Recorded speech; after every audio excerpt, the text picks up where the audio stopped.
right now this year, of course, it's 2022 and we've made it through the pandemic, and it's been wonderful to be back. So all of our shows have been about that just celebration of being back and what that all means to us.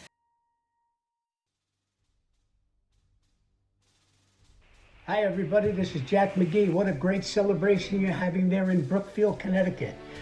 I began my career at the Brookfield Playhouse in 1979 in a production of The Night of January 16th.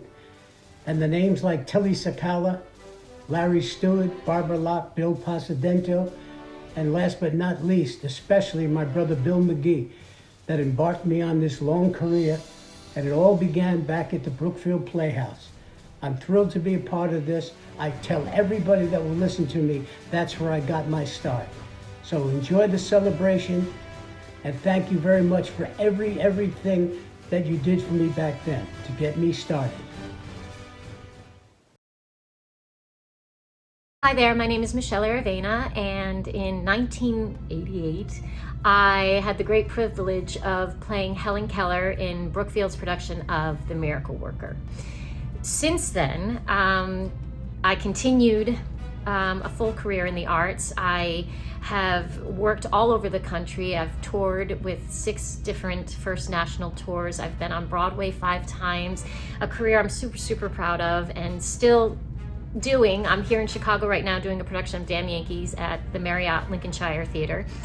And I just wanted to take this moment to thank everybody at Brookfield Players for not only giving me one of my first experiences on stage, but also working with such talented, beautiful actors and staff. That show will always hold a very special place in my heart. In fact, I have a framed picture of me in that production still on my wall to this day. So thank you. You made this little girl's dreams come true and then gave her the confidence to continue following those dreams. So. Happy 65th anniversary, Brookfield Theatre for the Arts. I'm so honored that I was able to work there back in 2016 when I did Bear, a pop opera. It was such a magical experience, and I'm so happy that I'm able to be a part of the history of this incredible theater. Congratulations!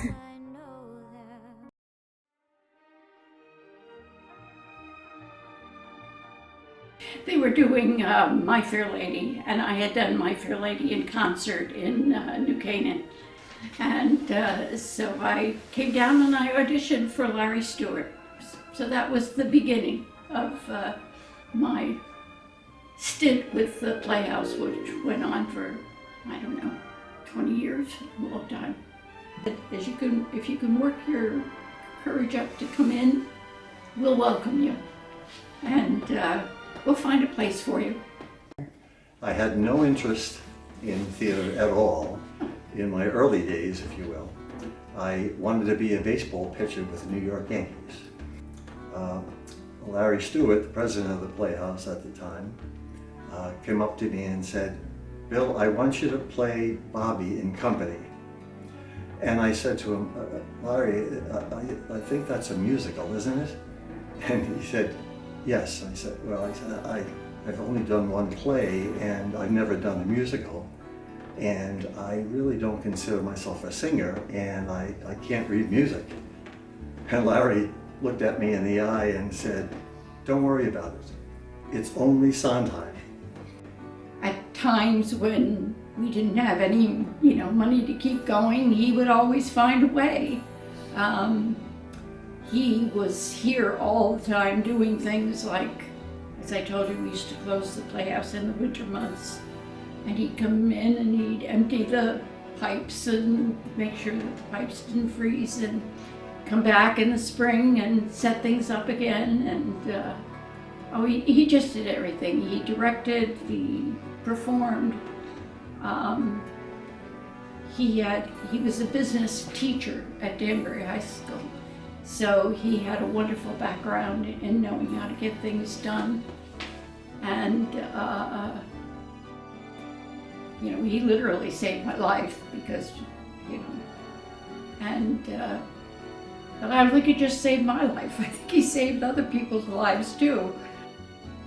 As far as the theater is concerned, I just think I think theater people are wonderful, because I said this to you before, they're non-judgmental. You can come in here and you can be as crazy as you want or as sane as you want, and nobody says anything.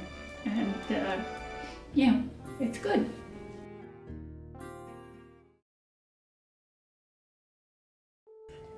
My first play at the Brookfield Theatre was Carousel, and I enjoyed every moment of it.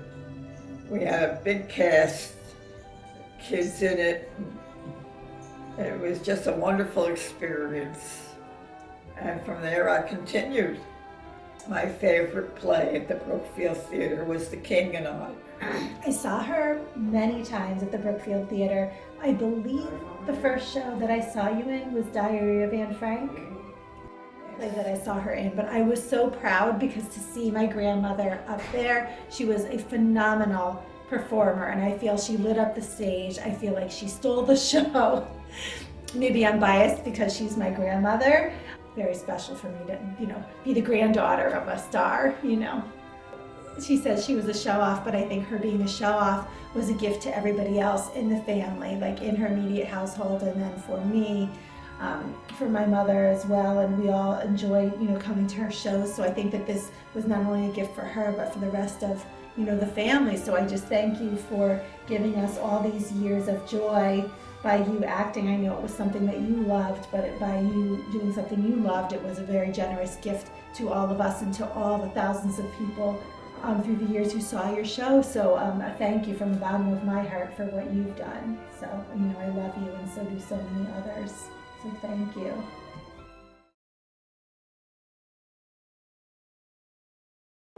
My name is Patsy Sakala Jr., and this is my brother Mark.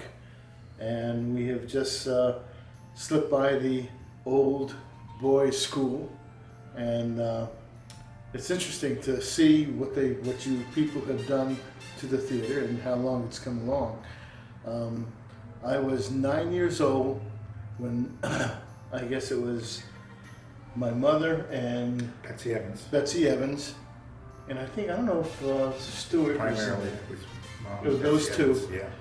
They started a community theater group in the basement. They started at the firehouse in Brookfield. Oh, it was the firehouse in Brookfield.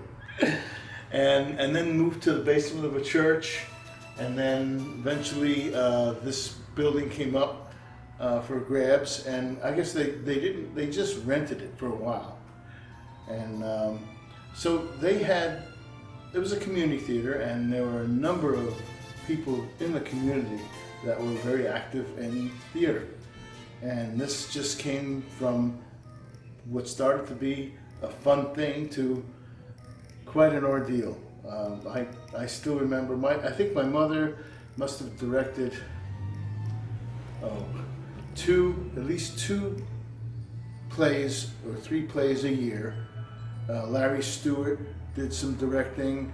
David Begelman and Arlene Begelman, they did musicals, Hello Dolly, all sorts of things like that. But I can remember building. I never was an actor. My sister, she was in she did West Side Story with my mom, and there were a number of plays that were done. I always did the lighting or the sound. In fact, you built half that sound. When I graduated from college, there was a little lap before I got my first job, I came in during the summer and I rewired the whole place. It's kind of strange. They didn't have the lighting that you have now, and I had to use an old gutter that ran from the booth all the way to the stage, and we laid the wires into the booth, and then there was a big rheostat in the backstage. I don't think they'll have those anymore. But it was a lot of fun. We spent a lot of time, and I guess the whole best part of it, everybody in the theater group was a family. The best part was the parties. The cast parties. As a kids, we remember the cast parties.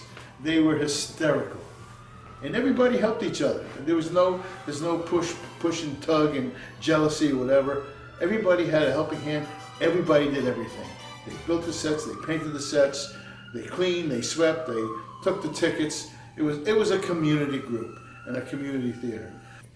At some point, the theater group wanted to recognize the stars of the shows. I mean, everybody knew who they were, but they wanted something a little bit more formal. So my father had come up with an idea of coming up with an award ceremony once a year. And the first one, he actually bought the statues and all that, and they ended up calling it the Patty Award. And it was quite a gala affair. Everybody was wearing tuxes. I mean, it was pretty fancy. But that was back in the 60s. Yeah. When they started that. My mother was Tilly Sakala. She was a producer, director, actor. Sometimes she did both, and she loved it. And in fact, at some point, they actually took a couple of the plays on the road. The one that I remember this was the funniest, was Stylock 17. Oh. That was a hoot. They had some South Scarola, cravats, Monroe cravats. Yeah. Some of these people, just their personality alone, you could sit and talk to them and you just crack up. So you can imagine what it is when they got a chance to be on the stage. Roger Delson. Roger Delson? Wow. He was a sheriff here, wasn't he? Yeah, in town, Cambridge. Like I said, the best part were the cast parties. and the best part about that cast party was all different walks of life.